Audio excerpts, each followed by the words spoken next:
अध्यात्म विश्व विज्ञान यूट्यूब चैनल पर आप सभी का हार्दिक स्वागत है। यही प्रेम रहे स्थायी, कृपा दृष्टि वही मिले। इस हमारी प्रार्थना का आपने दिया हुआ प्रतिसाद अत्यंत उत्साहवर्धक है और हम आपके कोटिशाह आभारी है कि आपने हमारे प्रयास को पसंद किया और आप हमारे प्रयास से संतुष्ट है। ये जानकर हम अति प्रसन्न हैं। और आइए इसी प्रसन्नता की बेला में जिस ग्रंथ के प्रचार प्रसार के लिए इस अध्यात्म विश्व विज्ञान यूट्यूब चैनल की निर्मित हुई है, संचालन हो रहा है, वह सर्वांग योग। और उस सर्वांग योग में इस विश्व को एक रूप से जानने की सद्गुरु युक्ति ग्रथित की गई है और जिसके विषय में हम इस यूट्यूब चैनल पर विभिन्न यानी आयामों से उसी एक ग्रंथ की ओर आपका ध्यानाकर्षण करते रहते हैं। आइए आज प्रस्तुत है सर्वांग योग में आए हुए दो चरण का एक यानी स्पष्टीकरण आपके समक्ष प्रस्तुत करते हैं। विज्ञान जैसे हम भोजन करते हैं, भोजन करना एक बात है और उसको चबाना ये दूसरी बात है, उसको पचाना ये तीसरी बात है और चौथी बात है उससे जो यानी विपरीत तत्व निकलते हैं उनका उपशिष्ट यानी उनमें से छोड़ देना। उसी तरह कोई भी विद्या हो उसको ग्रहण करना, उसका मनन चिंतन करना, उनका निधिध्यासन करना और उसको आत्मसात करके उसके अनुसार आचरण करने लगना, ये अनेक प्रकार की स्टेप्स है, ये सीढ़ियाँ है, सोपान है।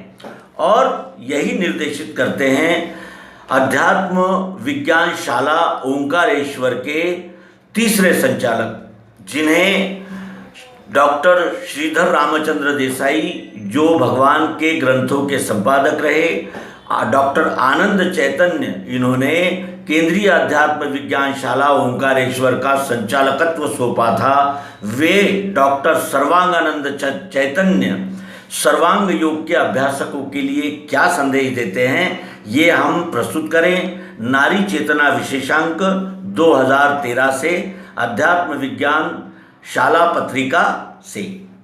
आइए, सर्वांग योग ये स्थाई बीज है दिव्य चक्षु का, इसे जो पाठ में लेवे चित्त से निज कर्म में, यदृच्छा से योग क्षेम होवेगा उसका सदा, अंत में पद सो पावे वेदों में श्रेष्ठ जो कहा। इन दो श्लोकों में भगवान स्वलिखित सर्वांग योग ग्रंथ का विशेष महत्व क्या है और इस ग्रंथ की फलश्रुति बतला रहे हैं। अब सर्वांग योग ग्रंथ पूर्ण होने जा रहा है, इसलिए अंत में इसका महत्व और फलश्रुति बतलाना आवश्यक है और ऐसी परिपाठी भी पूर्व काल से चली आ रही है। भगवान कहते हैं कि एक दफे दिव्य दृष्टि, भगवान कहते हैं कि ये सर्वांग योग दिव्य दृष्टि का स्थायी बीज है।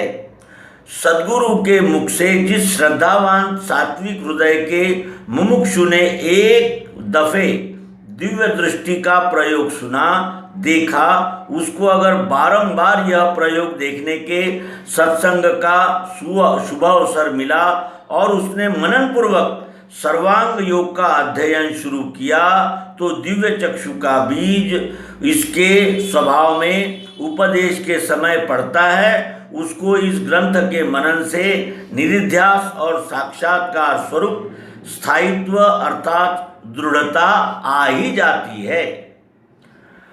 भगवान का यह कहना विज्ञानी सज्जनों के निज अनुभव में उतरा हुआ है। भगवान दूसरी यह भी बात यहाँ पर पर्याय से सूचित कर रहे हैं कि दिव्य दृष्टि के दृढ़ता के लिए अन्य परोक्ष ज्ञान के जटिल ग्रंथ पढ़ने की आवश्यकता नहीं है।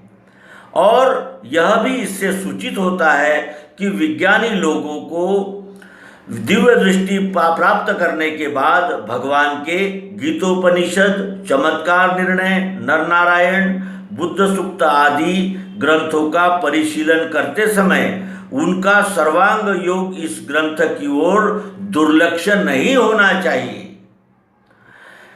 क्योंकि विज्ञान निष्ठ से वे भगवान के अन्य ग्रंथ पढ़ने से भगवान के सिद्धांत पूर्णत्व से जानने में जरूर सहायता पहुंचाएगा, परंतु दिव्य चक्षु को दृढ़ता और स्थायी स्वरूप केवल इस सर्वांग योग ग्रंथ के पठन पाठन से ही आ सकता है। नवम बुद्ध अवतार भगवान श्री मायानंद जी अवतार कार्य से सर्वांग योग ग्रंथ रचना का संबंध इतना एक रूपता का है कि भगवान मायानंद जी चैतन्य और सर्वांग योग इन दोनों को विभिन्नता से देखना ही गलत है। दिव्य दृष्टि की गुरु युक्ति और उसकी परंपरा जो 5000 वर्ष से धर्मग्लानि के यानी प्रसंग से मलिन होकर टूटती गई थी और जिसे विश्व के सम्मुख प्रकट करने के लिए भगवान ने बुद्धावतार लिया, वह युक्ति समग्र प्रक्रिया सहित इस ग्रंथ में उन्होंने स्वयं लिख के विश्व को समर्पण की है। यह अनेक पहलू का सर्वांग योग का महत्व भगवान इस पंक्ति में हमें सूचित कर रहे हैं। सर्वांग योग ग्रंथ के मनन से मुमुक्षु के हृदय में उठने वाले शंका कुशंकाओं का निराकरण आप ही कैसे होने लगता है और प्राप्त हुई दिव्य दृष्टि के स्थिर तेज से सब विश्व कैसा स्वानुभव प्रकाश से नित्य प्रकाशित होते रहता है, यह तो स्वानुभव लेने से ही बनता है। हम इस विषय में जितना भी लिखेंगे वह कम ही पड़ेगा। आकार में छोटा परंतु प्रभाव में महान, ऐसा इस ग्रंथ का महत्व ही भगवान हमें इस पंक्ति से लक्षित कर दे रहे हैं। इसे जो पाठ लेवे चित्त से, इसे जो पाठ में लेवे चित्त से निज कर्म में।